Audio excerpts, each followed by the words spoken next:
I'm going on an unexpected trip, but you don't know that I'm even gone. In fact, by the time you're seeing this, I am probably back from my trip. And you didn't know I was gone unless you saw my Instagram stories where I casually mentioned something. But I had my things planned in advance so that when an unexpected thing like this trip popped up, I didn't have to worry. In fact, I've done this throughout my entire career. So when emergency situations happen, when I get the opportunity to go on a trip, when I get sick and I'm out for a day or 3 days, I don't have to worry because things are already ready to go and they're happening without me. So let's talk about how you can do that as well, because we don't need any more stress as an author. We already have to deal with deadlines, right? I want you to use your time and effort wisely so that you can function without having to stress about all the extra stuff. So here's how I do it. I focus on batch creation. So when I'm making content, I want it all done at once. I make a list of what I need. I script out the things that I need to script out. I have a list of like B-roll that I might need and voiceovers that I might need to do. And then I just knock it out one after the next. And I do this because it saves time and effort. Batch creation is really, really smart. Really, really smart. And it goes for book creation too. I'll tell you how in a second. Batch creation in content creation means you set up your lights once, you do your hair and makeup once, you get your tech ready once, and then you stand there and you knock out 10 videos, 20 videos at the same time. Then you turn off your lights and you turn off your technology and you put it away and you're done. You only have 1 or 2 videos where you're stumbling because then you're in the mindset. So those other 20 videos that you're filming, you're not stumbling and stuttering over it because you're already in the flow. If, however, you're making those individually, then you have to set up the lights, set up the microphone, set up the camera source. You have to figure out your lines, and then you have to remember your lines, and you stumble into your lines, and then you shut everything down and you put it away, and then you get it back out for the next one and do the whole process over. So we're saving a ton of time and effort.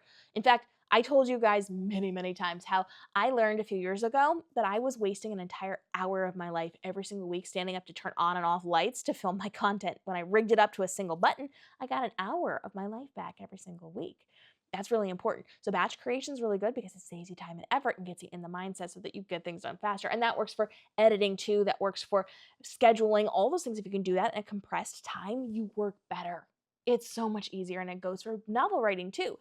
If you're writing a novel and you spend 2 weeks working really hard on that novel, and the majority of your time is just going into that, you can get that done in a condensed period of time instead of 20 minutes here and then 20 minutes next Friday and then 20 minutes on Saturday and 30 minutes on the next Saturday. And we're not spacing that out because it takes so much time to get back into your novel. You have to remember, what did I write? Who was where? What were they doing? What was the point in this? If you do it in a condensed period of time, you're in the mindset, so it goes a lot faster. It works a lot better for you.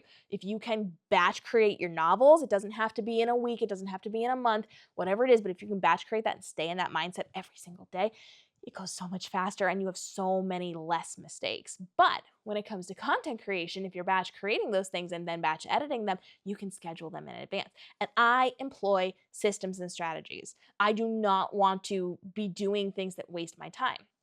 There was a point in social media where you had to post by hand. A lot of you were using schedulers and it was killing your reach because it was actively, and we told you, but you didn't listen, hurting your reach. You had to be in the app, you had to be scrolling, commenting, interacting, and proving to the app that you were engaged with your audience. Those people were prioritized, and people who just used a schedule who weren't even in the app, it really hurt your careers. Now that's not a thing. That has now changed. They're very much integrated with schedulers at this point. And as long as you are going in and actively using social every day, they're prioritizing you over people who are just using the schedules. So it's a very different world now than it was 3 years ago. So now I schedule things. YouTube has always been something that I could schedule and have scheduled, but now I schedule my TikTok and my Instagram. I use Adobe Express, which you can get individually, or if you have the Adobe Cloud Suite, it's already in there for free. You don't have to worry about that. And I just go in and I schedule my TikTok and my Instagram all in one. I just have to write my caption once. I just have to pop my pictures in once. I can then designate what time that's going to go out. And if I want it on different times, I can set my Instagram to my TikTok to go out at different times so different audiences see it. I don't worry about that, but you can. Technically that helps, but I just don't worry about it. So now I have things scheduled for weeks out. I can see exactly how much content is going out on each of my channels. If I'm doing 3 videos or 5 videos or whatever it happens to be, I can see where they're going and when they're going, and I can see it on my grid so I know what it looks like together. I'm doing this on my YouTube, on my TikTok, and on my Instagram so that I don't have to stress about it. So when I have gone on vacation this year, when I've gone on trips, when I've done day trips, when I've gone out for content creation film days, I don't have to worry about stopping to post, because previously, if I was busy, I wouldn't be able to post, or if I didn't have reception, I wouldn't be able to post, or whatever. And I have systematically gotten sick this summer. I'm highly allergic to everything and having extreme reactions to histamine, and it's just a bad thing. It's been a bad summer for me health-wise. And so I've been out for days and days and days, unable to even look at my phone because it's so painful, much less post. So thankfully, with scheduling, that's allowed me to not have to stress about it. That's one less headache I have to deal with while I'm dealing with a headache and all the other things associated with it. And so making sure that I am batch creating and I'm working ahead and I'm staying 2 to 3 weeks ahead on my content means I have a lot of wiggle room if something happens. If there is some kind of emergency, if I unexpectedly lose someone, if I have the ability to go somewhere, or if somebody needs my help with something, I can do that without having to stress about my business tanking. Now, the other thing that I do is evergreen content. Not everything I do is evergreen content, but I make sure I always have a handful of evergreen pieces. That means they're not time sensitive. I can post them whenever and they'll still be meaningful. And I have those just tucked away. Sometimes I have them stored in my drafts. Sometimes I just let them live on my phone that I can pull out. Sometimes I have them just like kind of hanging out in my YouTube channel unlisted. And that way, if I come into something where I'm not scheduled super far out and I need something, I can just grab that evergreen piece of content and throw it out to you guys. There have been so many times over my author career where stuff came up, bad things happened, unexpected things happened, and I had to use that evergreen content simply to survive. And by having a bank of evergreen content that I can pull from when absolutely necessary gives me a lot of peace and assurance, and then I can just replenish that evergreen content later on. This is stuff that's not moving my business forward in a dramatic way, but it is supplemental. It's helpful. So if I were to be teaching you something or showing you how to do something that's time sensitive, that's going to need to go out right away. I can't hold on to a tutorial that's time sensitive for 2 years. But evergreen content, just kind of like supplemental things like, this is a nice way to do this, or this is a cool thing to try. Those things I can just hold on to until whenever.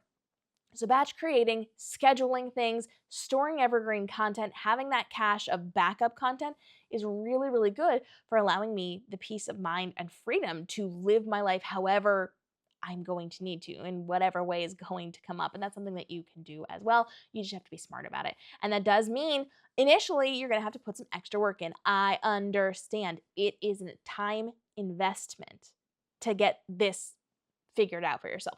But once you have it ready, then you just stay ahead of the game. Like I said, I schedule 2 to 3 to 4 weeks out with my content as much as possible, unless it's like time sensitive things, and then those get popped up to the front of the line. And I then stay ahead of that. So if I get sick and I had planned on filming that day, or I needed to get some stuff done that day, but I'm sick and I can't, now I can just push it off by a couple days or even a week if I need to. And then I can replenish those things. Staying ahead of the game, having systems and strategies, and knowing what you're doing and having that in place just makes everything so much freaking easier. So let me know, do you batch create? Do you schedule things? And do you have things in reserve for emergency situations when things come up so that you don't have to worry about it? Like I said, scheduling things allows me to be in areas where I don't have cell service or computer internet access, and where I don't have the ability to be in touch with you guys. And Ben, the other thing I should mention is that during a lot of these things, like because I am going on this trip in a couple of days, again, I'm back now, but I make sure that I check in. So I do some real-time things, but not much. You'll see some Instagram stories. You'll have some little conversations with me. But the rest of the stuff, baby, I did that like 2 weeks ago, 3 weeks ago. And it's just ready to go. So there's a lot of ways that you can strategize as an author to save yourself time, effort, and stress, create those pockets of time and leverage those pockets of time so that you do not have to worry about anything. You can do whatever you want, whenever you want. There's very little when it comes to deadlines, so you have a lot less stress in your life. So let me know, how do you manage your deadlines? Do you work in advance? Do you have systems and structure? Should we talk about this a little bit more? I have some really cool things coming up. They're actually debuting probably in the next 2-ish weeks here on the channel. So these cute little Q&A tutorial things, those are going away at least for a good bit of time, because we're changing up how we're doing things here, and it's so much more exciting. I'm so excited for it. It's gonna be amazing. But now's your time. Like, this is your last chance. You have something you want to ask, here it is. Hit subscribe, let me know what your questions are, and then follow along, because the next couple weeks are gonna be elite. I'll say that.